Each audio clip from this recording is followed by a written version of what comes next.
جناب بنی اسرائیل کے زمانے میں ملتا ہے کہ دو بھائی، سگے دو بھائی تھے، ایک شادی شدہ تھا، اس کے بچے بھی تھے، ایک غیر شادی شدہ تھا، دونوں کھیتی کرتے تھے۔ جب کھیتی تیار ہو جاتی تھی تو وہ آپس میں برابر تقسیم کر لیا کرتے تھے۔ ایک بار گندم یا کسی اور چیز کی کھیتی وہ کر رہے تھے، جب فصل تیار ہوئی اور برابر کی آپس میں بانٹ لیا، اور دونوں وہی آپس میں بانٹ کر کھیت ہی میں ایک جگہ پر الگ الگ کر لیا۔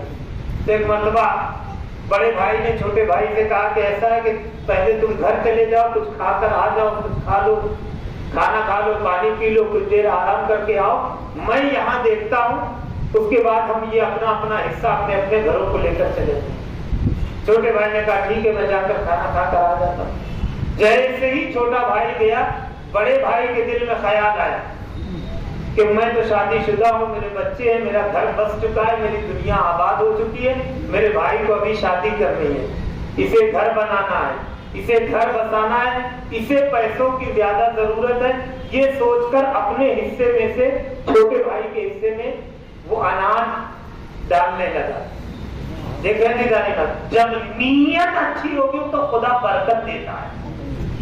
اگر اور کبھی ہم یہ بھی دیکھتے، کبھی کبھی بھائیوں میں چھوٹی چھوٹی سی زمین کے لیے، زمین کے چھوٹے چھوٹے ٹکڑے کے لیے فکر ایسی نہیں ہونی چاہیے کہ اس کے قبضہ کر لے، اس کو غصب کر لے۔ جتنا چھینو گے اتنا یہاں سے لے کر وہاں تک پہنچانا پڑے گا۔ حدیث ہے۔ بڑے بھائی کی نیت دیکھیے، فکر کتنی اچھی ہے کہ میری شادی ہوگی، میرے بچے، لیکن میرے بھائی کی شادی میں اس کے بچے نہیں ہیں، اسے شادی کرنی ہے، گھر بسانا ہے، آباد کرنا ہے، اسے پیسوں کی زیادہ ضرورت ہے۔ اپنے مال میں سے، اپنے حصے میں سے بھائی کے حصے میں ڈالنے لگا۔ اتنے میں چھوٹا بھائی آ گیا، اس نے آ کر کہا بھائی میں تو کھانا کھا کے آ چکا ہوں، اب آپ جائیے کھانا کھا کے آ جائیے، میں دیکھ رہا ہوں، حفاظت کر رہا ہوں۔ جیسے بڑا بھائی گیا، چھوٹے بھائی کے دل میں خیال آیا میرے تو نہ بیوی ہیں، نہ بچے ہیں، نہ میری ضروریات زیادہ ہے، مجھے کیا چاہیے؟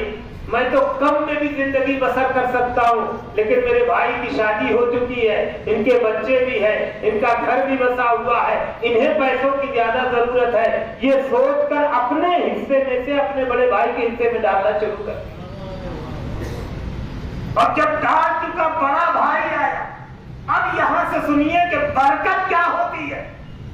جیسے ہی بڑا بھائی آیا، تاریخ یہ کہتی یہ دونوں چند گھنٹوں میں یہ مال، یہ اناج اپنے گھر پہنچا دیتے، لیکن دوپہر سے شام ہو گئی، شام سے رات ہو گئی، جتنا مال گھر پہنچا کے آتے دیکھتے اتنا ہی مال موجود ہے، اتنا ہی مال موجود ہے۔ جب دیکھ کر پہنچا کر تھک گئے، پریشان ہو گئے، تو وقت کے نبی کے پاس آئے، کہا یا نبی اللہ سمجھ میں نہیں آتا، حصہ مال مختصر ہے، لیکن صبح سے دوپہر سے لے کے جا رہے ہیں، جتنا گھر پہنچاتے ہیں اتنا ہی پھر آ کر دیکھتے تو وہاں موجود ہوتا ہے۔ تو ایک مرتبہ نبی خدا مسکرائے اور مسکرا کے فرماتے ہیں تم دونوں بھائیوں کی نیک کی فکر اتنی خوبصورت ہے کہ اگر تم قیامت تک لے کر جاتے رہو گے تو برکت کم نہیں ہوگی۔ اور ہم عزیزان ایمان ہمارے یہاں دیکھیں برکت کیوں ہم سے کھو جاتی ہے، ہماری زندگی سے برکت کیوں چلی جاتی؟ چھوٹی چھوٹی چیزوں پر اپنی نیتوں کو بگاڑتے ہیں۔ 1000 2000 روپے کے لیے، 5000 روپے کے لیے ہم یہ چاہتے ہیں کہ اگر دوسرے کا حق ہے تو ہمارے ہی پاس ہے۔ نہیں عزیزان ایمان، صلہ رحمی کے لیے کہا گیا اگر صلہ رحمی کرو گے تو خدا تمہارے مال میں برکت دے گا، خدا تمہاری حیات میں برکت دے گا، خدا تمہاری زندگی میں خوشحالی پیدا کرے گا، خدا تمہاری زندگی میں سکون پیدا کرے گا۔ کبھی کبھی ہوتا ہے مال بہت ہے، دولت بہت ہے، ثروت بہت ہے، بچے بھی ہیں، ہر خوشی ہر نعمت ہمارے گھر میں موجود ہے، لیکن سکون نہیں ہے۔ سکون سب سے بڑی دولت۔ تو لہذا نگرانی یہ نہ سوچیے کہ ہم نے تھوڑا سا اگر اپنے بھائی کے حق کو لے لیا، بہن کے حق کو لے لیا تو وہاں جواب نہیں دینا پڑے، نہیں دینا، سارا جواب نہیں دینا پڑے۔ تو لہٰذا اگر انسان اپنی نیت صحیح کر لے، کبھی کبھی یہ انسان سوچتا ہے کہ یہ سب ہمارے ساتھ رہے گا، جبکہ کچھ ہمارے ساتھ نہیں رہے گا۔ عزیزان ایمان، سب کچھ ہمیں چھوڑ کر جانا ہے۔ جناب موسیٰ کے زمانے میں دو بھائی لڑتے ہوئے جناب موسیٰ کی خدمت میں آئے، ایک زمین کے ٹکڑے کے بارے میں۔ جب جائیداد کا مسئلہ آتا ہے نا تب صلہ رحمی ختم ہو جاتی ہے۔ میراث کا جب مسئلہ آتا ہے سب سے زیادہ جو رشتے بگڑتے ہیں اسی مقام پر بگڑتے ہیں۔ لہذا کہ جان ایمان کوشش کریں ایسے موقعوں پر ہم اپنے والدین کی ارواح کو تکلیف نہ پہنچائیں۔ روحیں سب سے زیادہ تب تڑپتی ہے کہ جب وہ اپنے بچوں کو آپس میں لڑتا ہوا دیکھتی ہے، جھگڑا کرتے ہوئے دیکھتی ہے، رشتہ داروں کے درمیان میں بکھراؤ دیکھتی ہے۔ اور بہترین اشارے ثواب یہ بھی ہے کہ اولاد کو ماں باپ کی روح خوش کرنے کا کہ آپس میں متحد اور متفق رہیں۔ جناب موسیٰ کے زمانے میں دو بھائی لڑتے ہوئے ایک زمین کے ٹکڑے کے لیے آئے، ایک کہہ رہا میرا ہے، ایک کہہ رہا میرا ہے۔ جناب موسیٰ نے سمجھایا، سمجھ میں نہیں آیا تو ایک مرتبہ دونوں کو لے کر گئے اس زمین کے ٹکڑے کے پاس اور زمین پہ ہاتھ رکھ کے کہا زمین بتا کہ تو کس کی ہے۔ تاریخ یہ کہتی ہے کہ زمین نے کہا مار کیسا ہنسی اور کہا یا نبی اللہ یہ دونوں جھوٹے ہیں، میں ان کی نہیں ہوں، یہ دونوں میرے ہیں، مجھے ان کے پاس نہیں جانا، ان دونوں کو میری آگوش میں آنا ہے۔ اگر انسان کو اتنا معلوم ہو جائے تو کبھی ان چیزوں کے سلسلے میں ہمارے گھروں میں لڑائی جھگڑا فساد بحث مباحثہ نہیں ہوگا۔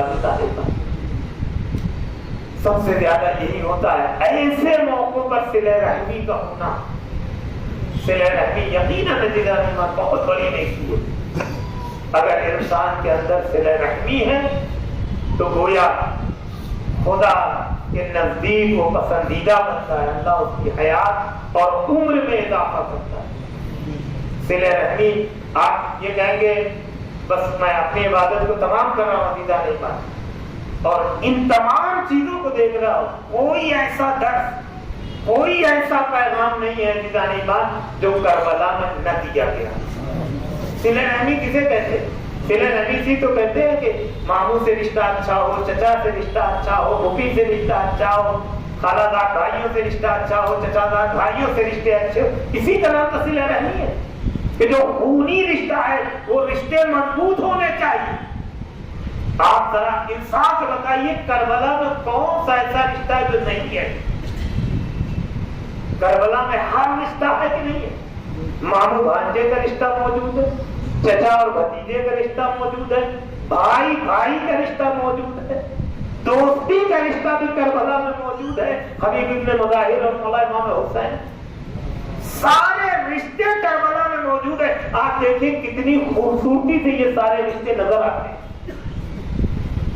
اللہ اکبر، بھتیجا یہ چاہتا ہے سب سے پہلے میں چچا کا قربان ہو جاؤں، بھانجا یہ چاہتا ہے سب سے پہلے میں ماموں جان پر قربان ہو جاؤں، بیٹا یہ چاہتا ہے سب سے پہلے میں اپنے بابا پر قربان ہو جاؤں، بھائی ایسا ہے کہ بار بار آ کے کہہ رہا ہے اے آقا مجھے مرنے کی اجازت دی۔ خدا کی طرح بتائیے سارے رشتے کربلا میں موجود ہیں کہ نہیں؟ عزیزان ایمان بس ضرورت ہماری یہی ہے کہ ہم اپنا ماحول، اپنی زندگی، اپنا گھر کا ماحول کربلائی کر لیں۔